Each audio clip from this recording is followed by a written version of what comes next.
And we're live. I'm a little bit late, but I'm here. So let's wait for a second and see if anyone else shows up. And we can talk about Avril Lavigne's album, Let Go. And if no one else shows up, I'll just delete it later and pretend that it never happened.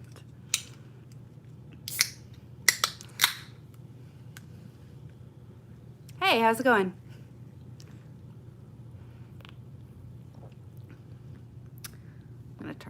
I'm good. I've had like a good week, but I'm really excited for the weekend. Hello, how are you? Guys, ready to talk about Avril Lavigne and whatever else comes up? Oh, the last 2 weeks I was visiting my boyfriend's parents for like a long weekend, and then just been working. That's about it. It hasn't been super exciting, but I don't know. Can't complain. Sometimes it's nice to just have routine. My job is good. Not quite as stressful as it was a couple weeks ago, but you know, it's a hard time. Like being as vague as possible. I work in the travel industry, so it's not a great time. Even meaning to listen to Avril recently. I can't talk.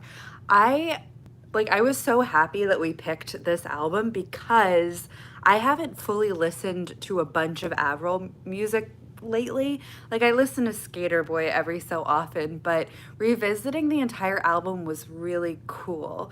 I was going through my stuff at my parents' house and I found my this is like when I was 11, I got this CD. So I was pretty excited to find that. The CD is not in there, but still like an artifact from my past. Came out when I was 10 years old. Oh, yeah, feel free to jump in, or like if you have a question about my thoughts, yeah, feel free. But this album meant a lot to 10-year-old me or 11-year-old me whenever I got this CD. My general thoughts on the album, well, first off, I want to say I didn't realize that she was 16 years old. I think when this was being recorded, I think 16, if my math is correct. She was young is the point, and I think she had a hard time initially with the record label understanding her vision, because this is actually like she wrote or at least co-wrote all of these songs, and I didn't realize how involved she was. So I thought that was cool to like read back and see. But it's a good album. I know she's kind of considered like a pop singer, and she kind of is, especially now. But like at this point, the instrumentals were so, not instrumentals, the instruments themselves were, something you could definitely hear, and it stood out. I really remember the first time I ever heard Skater Boy. It was on TV and she was singing, and I was just like, who is that person? I just thought she was so cool, and I wanted to be just like her and dress the way she did, and I just thought she was the coolest. And it's just cool to know like how much of this is her vision. This is definitely the only one I've been wanting to listen to. I've only heard her most popular things. The talent is definitely there in her. Absolutely. Like I feel like she doesn't get quite enough credit for like the fact that she wrote a lot, and she was young, she wrote a lot of these songs, she has a lot of talent. I mean, people always like meme her for that Hello Kitty song, but she does have a lot of like genuine musical talent. I find her to be really impressive, and like I haven't thought about her in a while, unfortunately, but I'm glad to revisit. So Let Go came later in your life. It was one of the last Avril Lavigne albums you heard. Of course, you knew the big hits, but it took you several years to give it a full listen. Like most debut albums, it's not perfect, fair. There are no bad songs, but there are a few weaker songs. I agree, especially towards the end of the record. The first half is better. The first half is so solid. I don't know what it is about like the production of Skater Boy, but it's so good. It really holds up.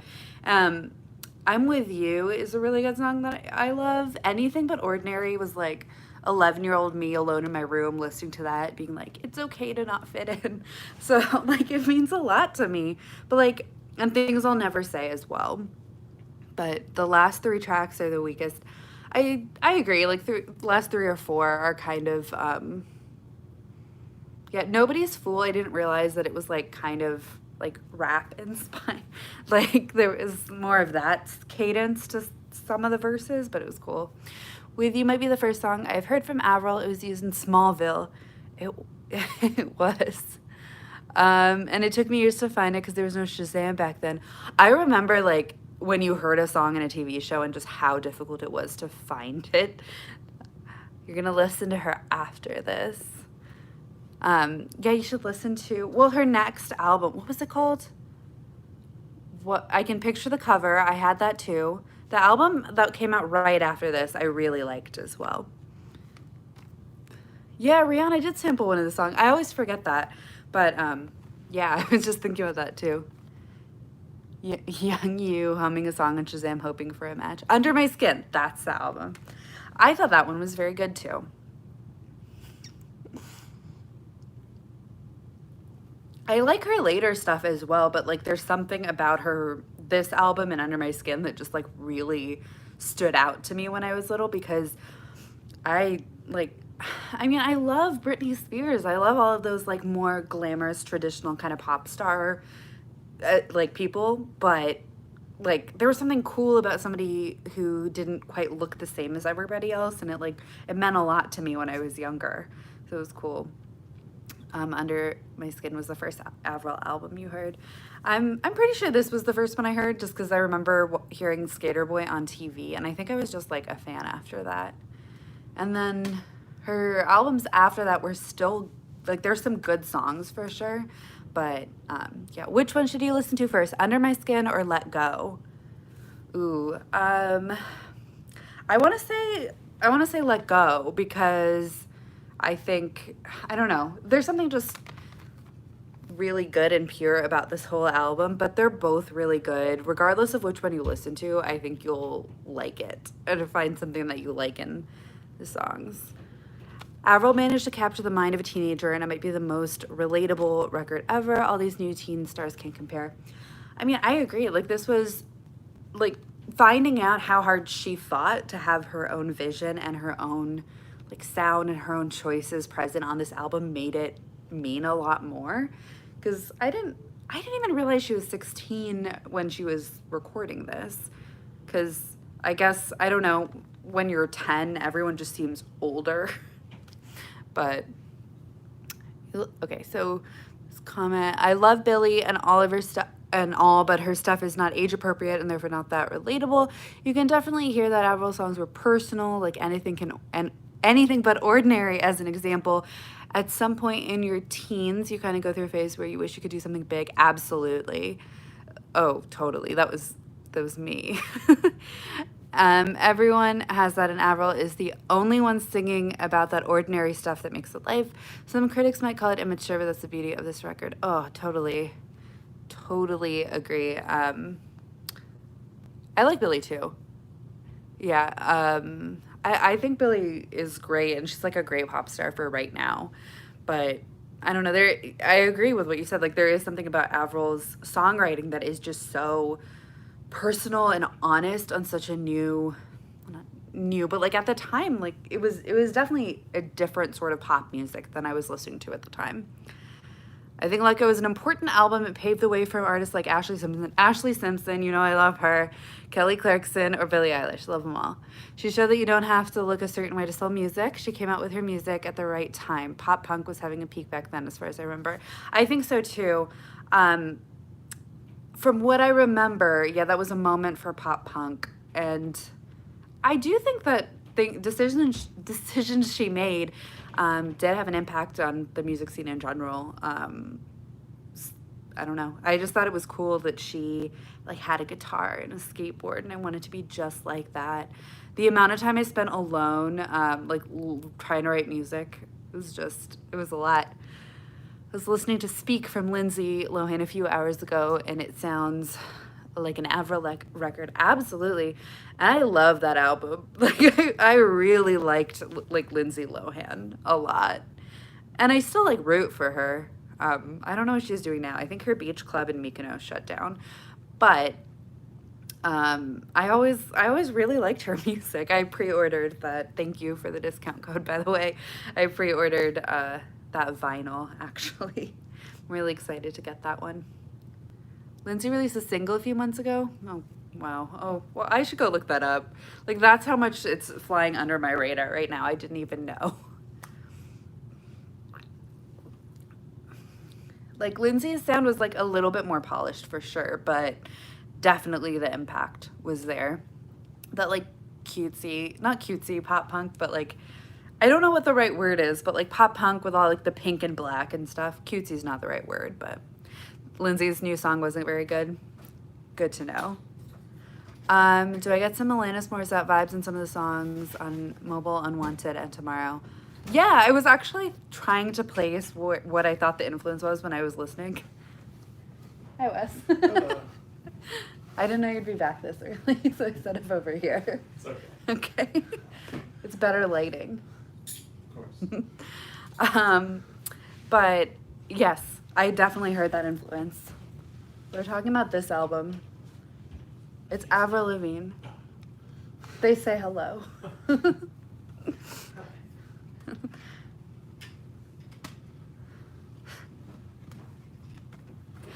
I just remembered when I was 10 or 11 years old, I wanted to dress like her, and I tried to like cut up my clothes and like put safety pins and things because I thought that would be really cool. Can we talk about how iconic the album cover is? It fits the record perfectly and shows exactly how I felt back then. Yeah, I don't know that I spent that much time thinking about it when I was younger and like first heard it, but yeah, it is a really good album cover.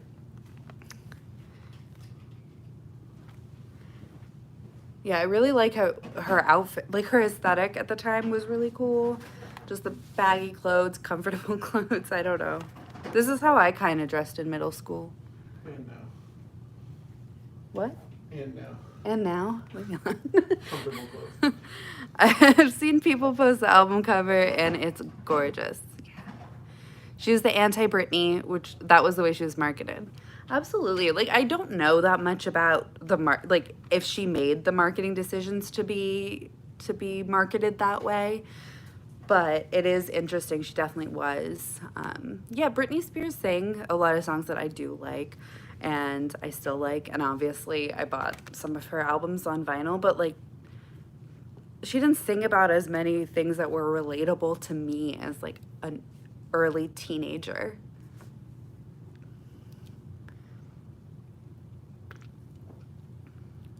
She created her sound, but the record label makes your image.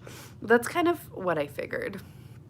Like, you don't have that much control over your own marketing. Because, I mean, there are movies where they make the trailer. I know it's a different industry, but they make movie trailers that just misrepresent the movie, and that's because it's a different department creating the marketing, I think. So I assume it's similar for music. You have the Avril Lavigne, like the Let Go Urban Outfitters version, right? Because I missed out on getting that. Like, I think it was a splatter disc or something. Loved Britney so much growing up. She sang so much inappropriate stuff that I had no clue. I was clueless. Yeah, I was a very innocent child, and I didn't understand. I just didn't understand double meanings or anything like that. And I just watched like a 30-minute like mini documentary about the song "It Wasn't Me" by Shaggy, and he was talking about how he tried to make it so that, like, the literal meaning of the song was so like family friendly. Like, banging on a bathroom floor can literally just mean banging, like if a kid asks their mom about it. So I think it's interesting. The Avril Urban Outfitters is sold out. It sold out before Breakaway. It is an iconic album. What Britney album should you listen to? I've heard a lot from her, but never listened in full. I think it depends. In the Zone. Yeah, that's a good one. They're all good. Yeah, I would say In the Zone.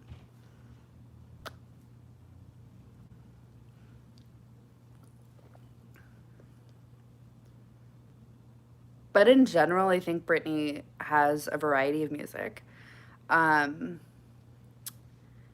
so, oh, I know. I'm just trying to think. Um, but she had, like, the thing about Britney Spears that I always thought was interesting is how, like, vocally talented she is. Like, she came up on, like, competition shows and stuff, and she just has a beautiful, like, powerful voice. Um, but it's interesting. It's nothing like the voice that comes out in her recorded music. She's a bit one dimensional. I worry about Britney Spears. I don't know if you know the whole thing. Her management forced her to use the baby voice. That is not surprising, but sad. I mean, like she's an iconic pop star. Like found her place in music history, but like the Free Britney movement is a discussion for a different time. Is she okay though? Free Britney was trending the other day. Um, the basic version of this story is that she doesn't have, I don't know what the right word is, but basically her dad is in control of like her finances, her in general, and everything. It's a very complicated, it like I don't even know the full story. Yeah, she can't make decisions for herself. I forget what the word is. Conservative conservatorship, something like that. I think that part is like actually provably true, but people don't really know like a ton of other details as far as I know. I don't want to say anything in case I'm misinformed, but all I know is that she can't make decisions for herself and like people are really worried about her. Because I can't imagine feeling trapped like that. Like, that really is really sad. Yeah, it is really messed up. And I just, I hope she can get out of that situation.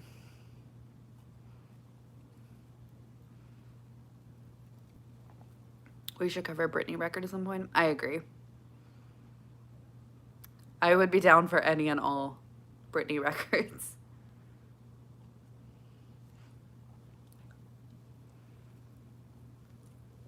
The new pressing, yeah. Which one was it? I ordered it. I should know. Yeah, her third album.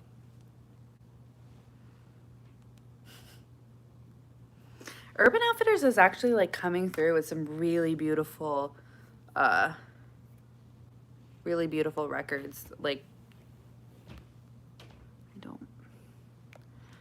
My iPad just updated and it won't let me look up a picture of the record. But I also ordered the Oops, I Did It Again album, the purple one. Yeah, that one was kind of weird. Although I never know if I should trust what Urban Outfitters lists as the color for the vinyl, because like the poppy one, like the way it showed up on on the listing is so different than what it is. Urban Out Urban Outfitters make some really pretty records, but some really whack shipping. Yeah, absolutely. I think we've like all collectively had issues with Urban Outfitters shipping then. A damaged record. I've actually never received a damaged record, but they've sent incorrect things like 5 times in the past like few months. Um, in my experience, they're pretty good about like replacing damaged stuff or, you know, giving a refund. So ultimately, I'm not like as mad about it, but I also I don't know, I don't have to wait like too long. And I also live near an Urban Outfitters store. So if they send me the wrong thing, I can like go and return it in person, which is quick. The Selena record, I ordered the black vinyl and the picture disc, and they said they shipped the black vinyl, and I just got the picture disc in the mail, and like the order I put in for the picture disc says it's not shipping until the end of the month. So I'm just pretty sure I'm just not gonna get the black vinyl, so we'll see how that goes. The box was damaged for your copy of Future Nostalgia. I'm glad it wasn't damaged though. Yeah, I have had that happen, but I've had every company I've ordered vinyl from has been pretty good about replacing it. Urban Outfitters pressed lamb, and I was so excited, but I had to return you had to return your demi vinyl because it was warped. Oh no, that's too bad. Which demi record?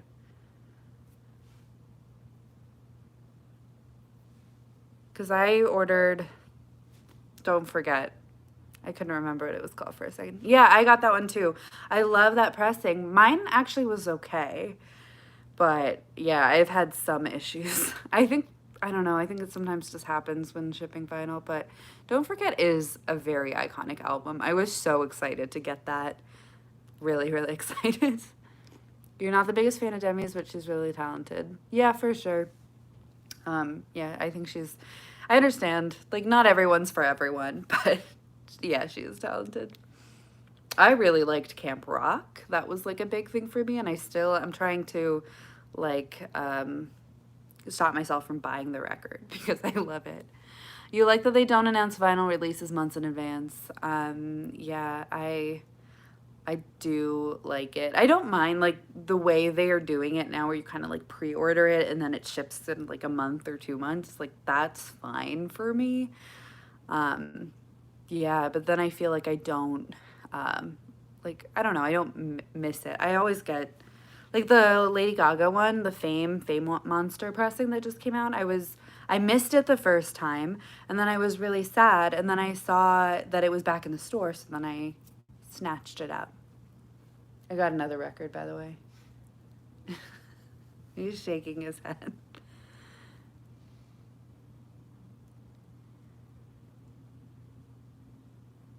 Gets shipped next month. That's fast. Yeah, I don't really know how. I know nothing about their like supply chain. Oh, my thoughts on Smile by Katie. Like the album cover, because I have thoughts, or like the song, because I have different thoughts about the song. The song I thought was cute. It was kind of like a little bit of more of a simple song, but I did ultimately like it. But it's not what I feel like a title track would be. It's definitely like a cute little filler song. That's how I feel about it. The production is dated. Yeah, I think the production is dated. It didn't bother me that much, but I can see why people wouldn't like it. But I personally did. But it didn't like pop to me the way that Never Really overdid. The cover is cute, but the song is meh. I like the picture of her on the cover quite a bit. Like, I think that's a really cute picture. I think she looks wonderful. I like the color composition. There's just something about like the typography on it that just bugs me, and I'll still buy it. Like, I'm not saying I'm not gonna buy it, but I really like the picture of her on the cover. But yeah, the song didn't pop to me the way that like Never Really Over is such a good song.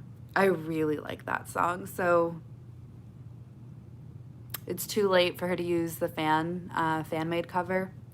Yeah, probably. But you know, there's alternative covers that can happen. The fan-made one where it's her dress becoming a circus. I haven't seen that one. I saw a fan-made one where the picture of her is like at the bottom and they took the text that said Smile and put it like in smaller font up at the top. That's the one I've seen. But I haven't seen the one of her becoming a circus.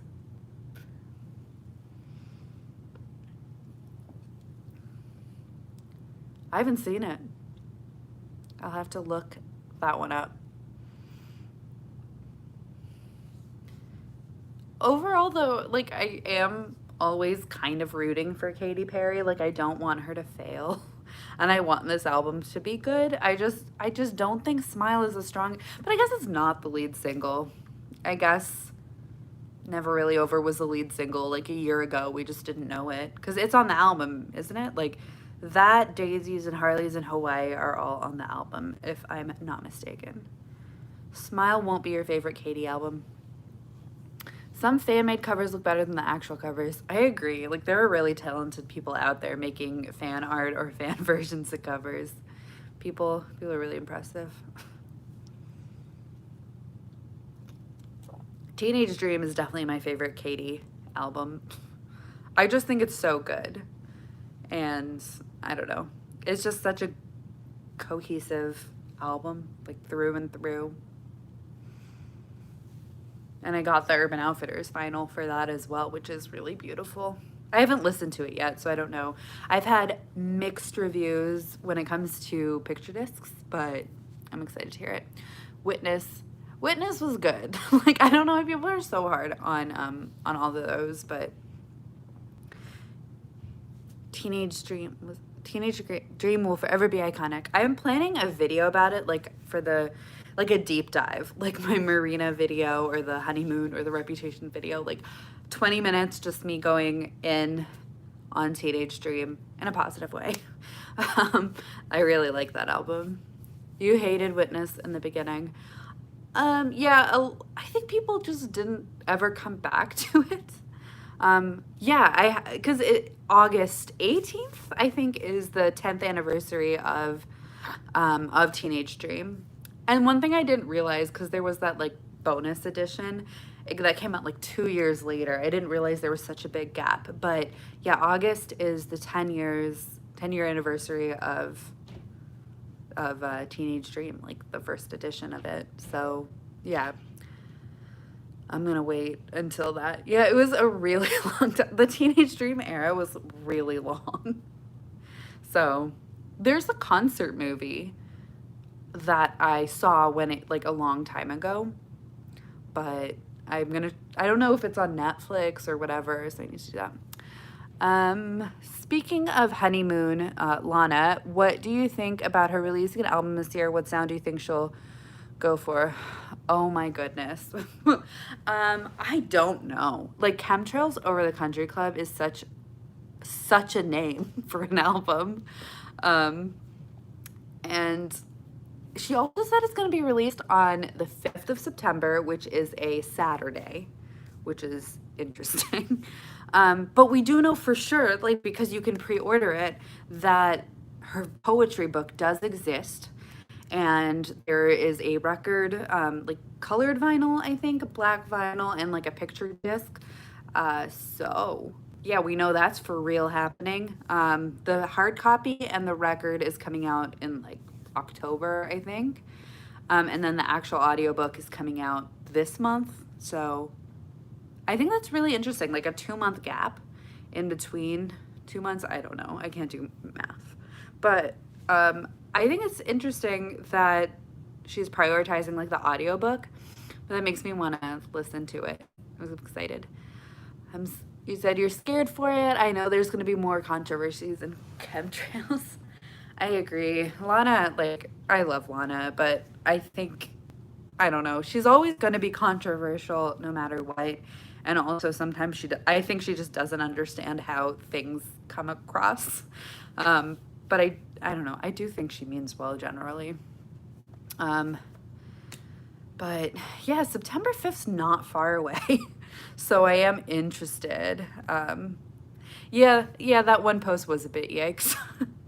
That was like, she was like, people really liked her for a lot. Like, after Norman fucking Rockwell, everyone's like, she's so, like, she's redeemed herself, and then she made the post and everyone turned on her again. And like, I understand why people didn't like the post. I also did not.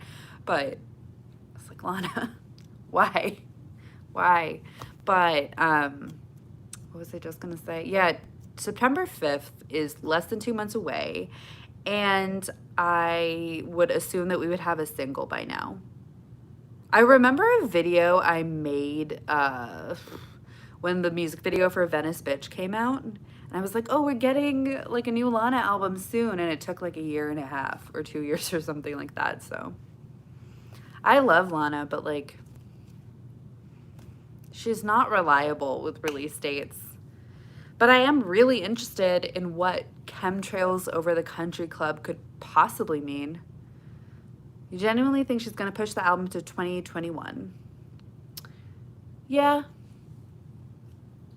I I think that makes sense. I feel like a lot of people are going to do that. I was looking at like upcoming releases, and there's not like that many from artists that I know and listen to, so it is kind of interesting to think what you want a honeymoon too from Lana. Yeah, I mean, I think Honeymoon is definitely one of her best works. So just that cinematic quality and like the storytelling and all of that. I just would love another album full of that personally. But we'll see. I don't know. Do I think Lana will do a sequel to an album at some point? I don't know. Maybe, like, I feel like she might do something like Honeymoon. I could see her doing something like that. I don't know. She said, you think if she does it, it'll be Ultraviolence. Oh, I love Ultraviolence, so that I would love that. I just remember that she said Honeymoon was like really a self-indulgent project for her. But I don't know. I don't know which one she would go back to.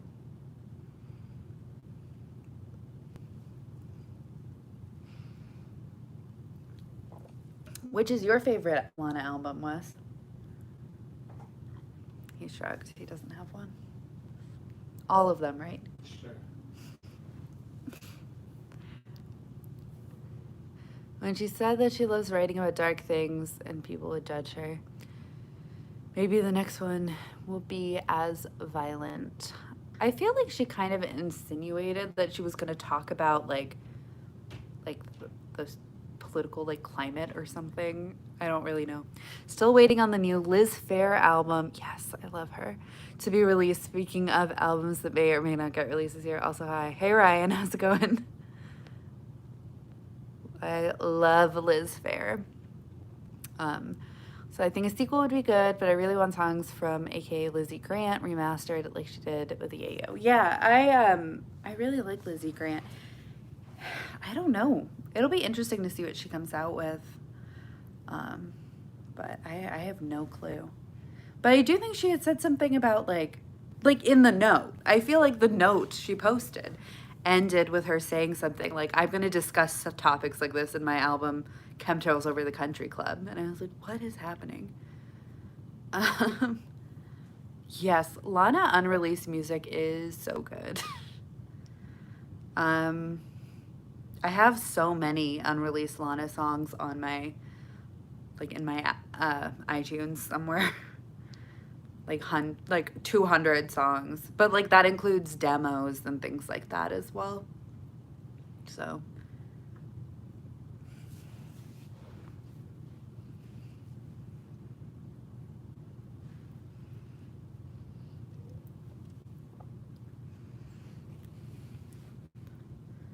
the Lady Gaga vinyl from Urban Outfitters.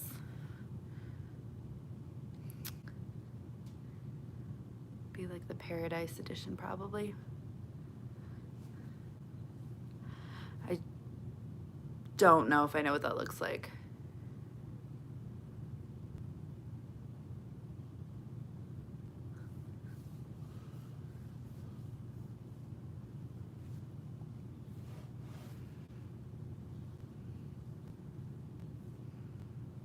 It's a big sleeve where 2 records fit in, not a box. Oh, okay. I see what you're saying. I was like, I have the Paradise vinyl, but I don't. I get it now. Yeah, I was wondering about that because I was trying to look at the packaging and see, and like try to get some clues. But that's interesting. I don't think I have any other records that are like that, like a big sleeve with, yeah, I don't have anything like that. That's interesting. It's like slightly more convenient than a box set. That's the only thing that makes sense for the picture. I agree. Yeah. It's 3 discs, right? That's what I got from the picture, if I'm remembering correctly. More artists should do box sets. I love them. Yeah, I would get like Alana unreleased music box set in a second. Like, I would love that. I don't know what else, but yeah. Vinyl Me Please does some really cool box sets, but they haven't been for an artist that I personally want to collect for, so I haven't got any. Do I have any Lana box sets? No, I don't. No, I don't. that, that's all I have to say. But yeah, I missed out on getting them. I remember seeing listings, I just didn't get them. I wish artists were creative with vinyl and CDs like they used to be. Yeah, definitely. I think, I don't know. I'm trying to think of like a really good vinyl release. Ultraviolence box set is a grail. Like the vinyl box set? I didn't even, like, I missed out on that. Urban Outfitters are doing better vinyl colored pressings lately. They're more creative. They're doing a great job, like, in terms of cool, like vinyl that actually kind of matches the record itself, like the music, and the album art. So I've been happy with what I've gotten from them, for sure. And I think it's cool, like certain albums that I don't know would, like, I would have been able to get otherwise, like Paris Hilton's iconic album. The Ultraviolence picture discs are from the box set. Ugh, I can't, like, I can't even imagine how expensive that would be to buy it right now. I was looking at the Record Store Day 1989 record, and it's expensive. It's like $400. I don't have that kind of money right now. You need the Paradise picture disc. I don't have any Lana picture discs now that I'm thinking about it. Paradise does need a color pressing. Is that the only one that doesn't? I think all the other ones do. Because for Honeymoon and Lust for Life, I have the Urban Outfitters version. So maybe they'll just randomly put out one like they did for Born to Die, like that Target version. You're getting her poetry picture disc tonight. I really want it, but I am not spending money right now, and I except for that album. But I'm being good. I'm not getting that many. And then I'm gonna get it later. Lust for Life's birthday is in 2 weeks. It is. Maybe I will cover that. Need the Lust for Life Urban Outfitters vinyl. I always buy the Urban Outfitters version first, just because I figured that will probably sell out faster than any other version. So I always buy the Urban Outfitters version, for the first one. But maybe I'll get the picture disc for Lana's poetry book for my birthday.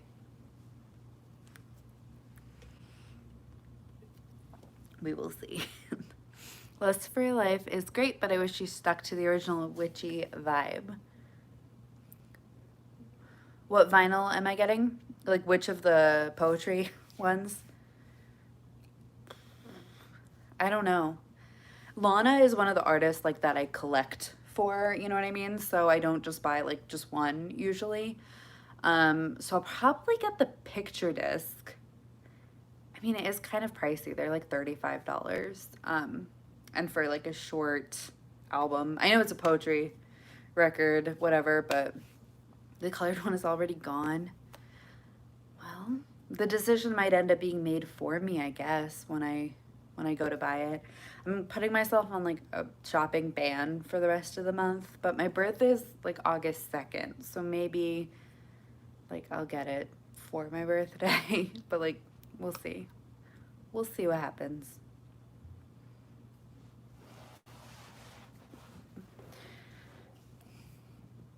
But yeah, the picture disc, I just think it looks really pretty. And I think that use PayPal. Urban Outfitters never charges until it ships. Okay, good tip. Good tip. Yeah, because I didn't know that, but that is a good tip, for sure. And you were able to get AKA Lizzie Grant on vinyl. That's cool. I've seen that one. That's the one that I don't have in my collection yet. Lust for Life is the only Lana album I really have gotten into. Most of her albums, I just listened to a few songs from them. Like, I think Lust for Life is probably one of the more, like, different Lana albums. Like, And it is really good. It's one of my favorite. But yeah, I love Honeymoon and Ultraviolence and Lust for Life. Those are like my top three, but like all of them, that's like over half. I just named like most of her albums as my favorite, but Lust for Life is, and it's like thematically, I think one of the more like accessible records too. And it's the happiest, I find. Like she's smiling on the cover, which isn't common for her. I feel like Lana's albums are each for different audiences. I totally agree with that assessment for sure. Like each one has a very different point and a very different, I don't know, thesis statement and aesthetic. Like the aesthetic around all of them are very different. Yeah, some people are part of like every audience and I am as well, but like there's definitely, I feel the same way about Marina and the Diamonds. The Lust for Life cover is gorgeous. You think it's your favorite? Yeah, I think, I like the Honeymoon one a lot. Like the classic Honeymoon one. I don't know what it is, but something about it I just love. In summer, you only listen to Lust for Life. Her other albums don't work in summer for me. Yeah, albums are definitely, like each album, just in general, has a season where it sounds the best. I think so, for sure. Norman fucking Rockwell is a good summer album. We didn't get to fully enjoy it because she put it out at the end of August, but now we can enjoy it through the summer. You do enjoy her, but waiting on her others to click. Yeah, I don't know. Like sometimes I can visit an album like every so often, and it takes a while for it to just like click with me. I don't know. It clicked with me a lot in like the Tumblr era and like when I was in Portland, like by myself, figuring stuff out. Like it really clicked with me then. But can't really choose with Lana's albums and which ones are your favorite, but you always switch them up, but Honeymoon's always number one. I just appreciate, like for me, I appreciate what I talked about Honeymoon doing, like with the in my review. Like I appreciate all those things so much, and I appreciate like the cinematic quality of Lana's, not just her world, but like the mythology around her. I appreciate that a lot. So Honeymoon is an album where it just came out so much. So never choose what your favorite is. You only know that Paradise is your least favorite. I really like Paradise. I really like that album. I don't know what I would say my least favorite would be. Lana needs to perform Honeymoon songs live. I agree. That was a beautiful era. I had high hopes for those music videos. I still think about that sometimes. They're all right, but they're just like kind of like her initial music videos for Born to Die were like so good. She should make like a Tropico, but of Honeymoon songs. That's what I think should happen. Like, it's so cinematic. I think it deserves something like that. But I don't know.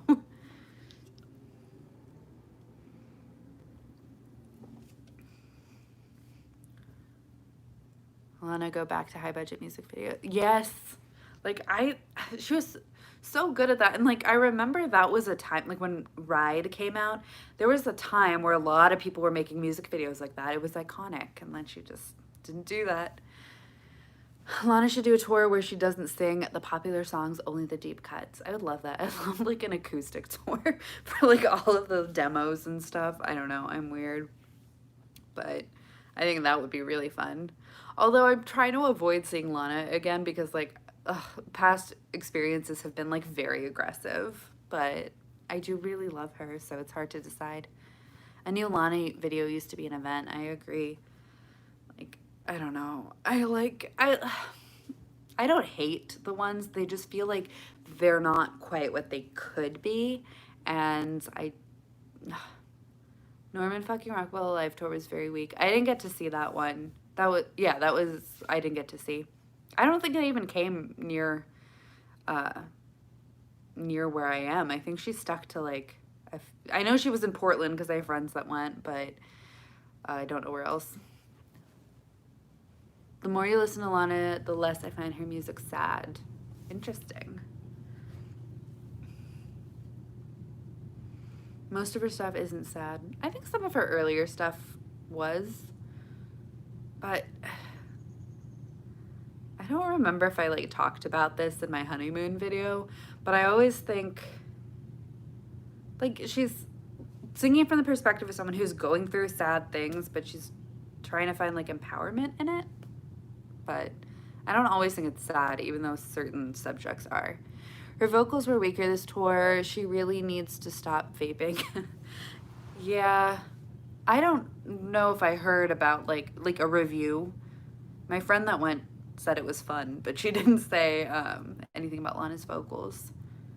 I found her vocals on her previous tour, so I guess the Lust for Life tour, to be good. Like, she sounded great. So it's kind of sad that the quality of her singing declined a little bit. Lana's going through some things here. I agree with that. Yeah,